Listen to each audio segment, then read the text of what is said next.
Well, it depends if I'm dreaming about England or if I'm dreaming about France.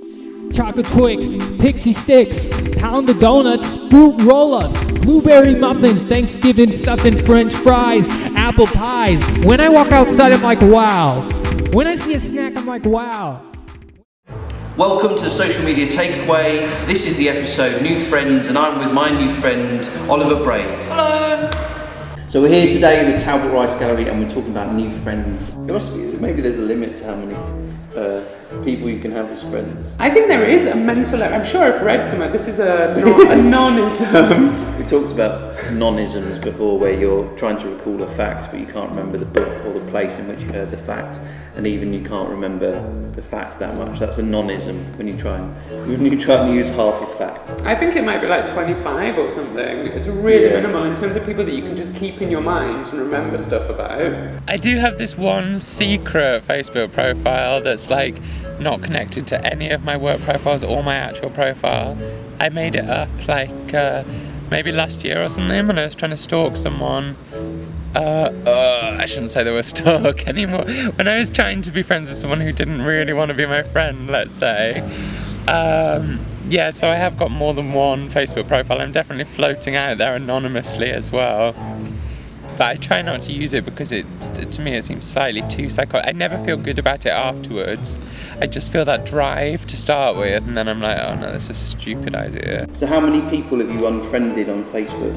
I've only ever unfriended one person. Again, I don't want to name them, but I used to write a blog for this space that I work for in Glasgow, and then my blog was cancelled because I wrote something a bit controversial about someone, and then I saw on this person's Facebook wall that they were sort of revelling in the fact that my blog had been cancelled.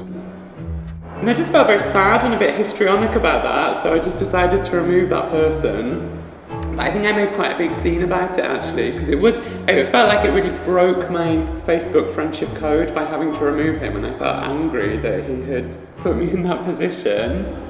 But then once, actually, because a couple of people have removed me in the past and then added me back afterwards when they've decided they're not too bad, and I think there's nothing more undignified than that. So I definitely won't be getting to that stage with that guy. I was just wondering, because recently I noted on all of my not social media, but on all of my dating profiles, I recently just really rejuvenated myself, like refilled in all the questions and changed the photos. And I became so popular, I can't really work out what it was that I did, especially on Gaydar. Like, I hardly ever used to have anyone visit me, and now I get like 21-year-old boys sending me naked pictures, or like, and my list of people that visited my profile is always really full up. It's crazy. I don't know what it was that I did to make the change. Well, I guess if in a sales sort of way, you're giving more information over, so someone can make an better assessment. If it's like hasn't got an image, then it's very difficult to assess it. But if it's got an image, then maybe it's slightly easier. But maybe if there's like what star sign you are and what books you read, then maybe you can start to build a kind of at least a fictitious kind of profile picture for you or something. I think it's something to do with hats, actually, Bruce. I don't know whether hats make people more interested in being your friend. Because since I had a hat on my profile, it just became so much more popular. Just look more dope. Do you reckon? I look a lot cooler. We're also thinning up top. Yeah. Kind of maybe it makes you look younger. Yeah, maybe. So we're hanging out in the grounds of Edinburgh University now, on the grass, and we're not sure if you're supposed to be on the grass. It seems sort of like one of those places where you're probably not. But there isn't any little signs around, is there? Not that I can see, but actually earlier on I was smoking a cigarette for ages, and then I realised I was sat right next to a sign that said you can't smoke in this area. But no one said anything. I think it's quite a nice relaxed vibe here. I think it would ruin the atmosphere if anyone was telling you off about doing something. It's actually, so I suppose when you asked me if this is kind of a painting of friends, I read this, oh no, this is another nonism, but this idea that it's very difficult to reproduce friendship in a painting form, like there's allegories for love, or sometimes it's, like we could say this is a social scene, but how can we ever really tell that these people are actually friends? Like they could be having an argument about beer, or maybe this guy, because he looks quite poor, he might actually be asking this guy to lend him some beer, and maybe that's the start of a friendship. Can you remember when you got Facebook, when you first changed?